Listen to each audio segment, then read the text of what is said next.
How brain computers make matrices a reality. The problem with reality is that it tends to insist upon itself. Scientists have long pondered whether we might actually live in a simulation.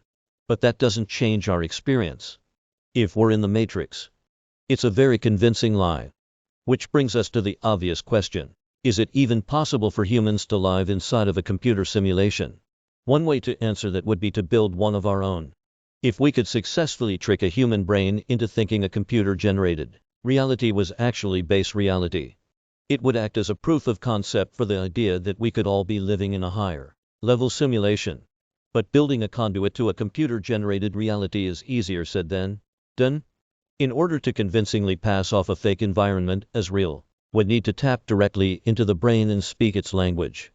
Independent researcher Oleksandir Kostikov, a neuroscientist and medical doctor, believes this will be possible in the future. In an article published in Tech Talks, they explain how brain-computer interfaces could allow us to tap directly into virtual worlds.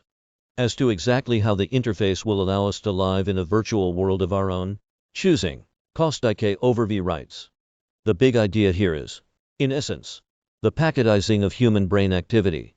Rather than trying to map out the brain, Kostikov is proposing an interface capable of a one-to-one transmission rate for cognition. Without any further context, it seems like Kostikov is suggesting a paradigm wherein we would use a digital signal to hijack the brain's consciousness stream. 1 second you'd be living your normal life.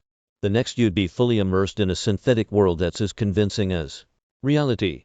Whether or not this is actually possible remains to be seen. Most of the brain's higher functions remain mysterious to scientists. But there are some interesting ethical concerns that would need to be discussed ahead of time. Is it morally acceptable to let people spend their time in a completely immersive world of their own creation? What happens to our brains if we, essentially, mainline a fantasy existence for an extended period of time? Should we allow people to place themselves in a state of medically suspended animation in order to live in a bespoke reality full-time? What about the terminally ill or people with low quality of life? On the one hand, it's inevitable that people will want to experience an alternate reality once the technology becomes available.